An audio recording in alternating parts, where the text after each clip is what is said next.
AIMIM ఈ party తన గెలుపులో కీలక పాత్ర పోషించేటటువంటి నకిలీ ఓట్లను రక్షించుకుంటూ వస్తోంది అని చాలా వరకు ఉన్నటువంటి ఆరోపణ. ముఖ్యంగా కాంగ్రెస్ నేత ఫిరోజ్ ఖాన్ చేసినటువంటి ఆధార సహిత ఆరోపణగా చెప్తారు రాజకీయ విశ్లేషకులు. వీటి నడుమ హైదరాబాద్ జిల్లాలోని మొత్తం 15 అసెంబ్లీ నియోజకవర్గాల్లో గత ఏడాది జనవరి నుంచి ఎన్నికల అధికారులు దాదాపుగా 5 లక్షలకు పైగా నకిలీ ఓట్లను తొలగించారు అనే వార్త, దాని విశ్లేషణ ఒకసారి చూద్దాం.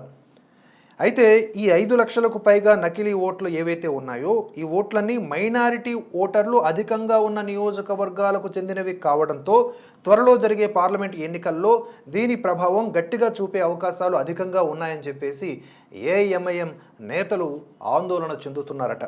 హైదరాబాద్ జిల్లా పరిధిలో మొత్తం 15 అసెంబ్లీ సెగ్మెంట్లు ఉండగా ఎంఐఎం పార్టీ చేతిలో 7 నియోజకవర్గాలు ఉన్నాయి. ఇవే కాకుండా మరో 3 నియోజకవర్గాల్లో మైనారిటీ ఓట్లు కీలకంగా మారాయి. అయితే నాంపల్లి అసెంబ్లీ నియోజకవర్గం నుంచి పలుమార్లు పోటీ చేసి ఓటమి పాలైన కాంగ్రెస్ నేత ఫిరోజ్ ఖాన్ ఎప్పటి నుంచో ఈ బోగస్ ఓట్లపై ఫిర్యాదులు చేస్తూ ఉన్నారు.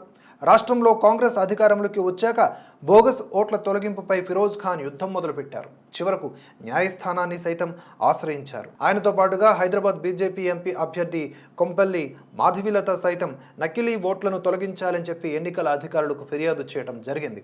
దీంతో ఎన్నికల సంఘం రంగంలోకి దిగి హైదరాబాద్ జిల్లాలోని అన్ని అసెంబ్లీ నియోజకవర్గాల్లో బోగస్ ఓట్లపై దృష్టి పెట్టి నకిలీ ఓట్లను తొలగించింది. ఇలా తొలగించినటువంటి ఓట్లలో అధిక శాతం మజ్లిస్ ప్రభావిత ప్రాంతాల్లోనే ఉండటంతో రాబోయే పార్లమెంటు ఎన్నికల ఫలితాలు తారుమారయ్యే అవకాశం లేకపోలేదు అని ఆ పార్టీ నేతల్లో కలకలం చెలరేగుతుందట. బోగస్ ఓట్లు అత్యధికంగా నాంపల్లి అసెంబ్లీ నియోజకవర్గ పరిధిలోనే ఉన్నట్లుగా ఎన్నికల అధికారులు గుర్తించారు. ఈ నియోజకవర్గంలో మొత్తం 21,407 నకిలీ ఓటర్లు ఉండటంతో వారిని జాబితా నుంచి తొలగించారు. తొలగించిన వారిలో 15,963 మంది ఇండ్లు మారగా 2,843 మంది ఓటర్లు చనిపోయినవారు. మరో 2,601 మంది డూప్లికేట్ ఓటర్లను జాబితా నుంచి తొలగించారు. నాంపల్లితో పాటుగా జూబ్లీహిల్స్ అసెంబ్లీ నియోజకవర్గంలో 21,222 బోగస్ ఓటర్లను ఎన్నికల అధికారులు తొలగించారు. వీటిలో 16,658 మంది నివాసం మారిన వారు ఉండగా 3,754 మంది బోగస్ ఓటర్లు, 810 మంది చనిపోయిన వారు ఉన్నారు. ఇక కార్వాన్ అసెంబ్లీ నియోజకవర్గంలో 20,722 మందిని జాబితా నుంచి తొలగించారు. వీరిలో 12,527 మంది ఇండ్లు మారగా 487 మంది బోగస్ ఓటర్లుగా ఉన్నారు. మరో 350 మంది చనిపోయినట్లుగా అధికారులు గుర్తించి వారిని కూడా జాబితా నుంచి తొలగించారు. ఇవే కాకుండా పాతబస్తీ పరిధిలోని చాంద్రయానగుట్ట, బౌదూర్పురా పరిధిలోని బోగస్ ఓట్లను అధికారులు పెద్ద ఎత్తున తొలగించటంతో దీని ప్రభావం వచ్చే పార్లమెంట్ ఎన్నికల ఫలితాలపై పక్కగా చూపే అవకాశం ఉంది. సుమారుగా 15 నెలలుగా జిల్లాలో బోగస్ ఓట్ల తొలగింపునకు ఎన్నికల అధికారులు కఠిన చర్యలు తీసుకుంటూ ఉన్నారు. గత అసెంబ్లీ ఎన్నికల్లో ఓట్లు వేయని వారు, ఇండ్లు మారిన వారు, చనిపోయిన వారిని గుర్తించి వారిని ఓట్ల జాబితా నుంచి తొలగించారు. 2023 జనవరి నుంచి హైదరాబాద్ జిల్లాలోని 15 అసెంబ్లీ నియోజకవర్గాల పరిధిలో 5,41,259 మంది పేర్లను ఓటర్ల జాబితా నుంచి తొలగించారు.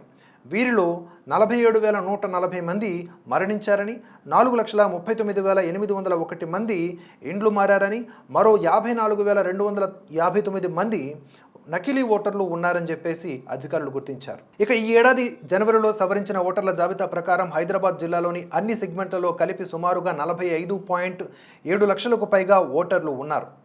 ఇది గత ఏడాది అసెంబ్లీ ఎన్నికలతో పోల్చితే 33,000కు పైగా అధికం. అయితే ఇటీవలే ఎన్నికలు ముగిసిన తర్వాత అధికారులు పోలింగ్కు హాజరు కాని ఇండ్లపైన ప్రత్యేక దృష్టి సారించారట. హైదరాబాద్ జిల్లాలో ఇండ్లు మారిన వారు, చనిపోయిన వారు మొత్తం 109,117 ఓట్లు తొలగించారు. ఇదిలా ఉండగా దేశవ్యాప్తంగా సగటు ఓటర్ల జాబితా నిష్పత్తి 68% ఉంటే హైదరాబాద్ జిల్లాల్లో ఇది 75.3%గా ఉంది. అసెంబ్లీ ఎన్నికల అనంతరం లక్షలకు పైగా ఓట్లు తొలగించకుండా ఉంటే ఇది మరింత అధికంగా ఉండేది.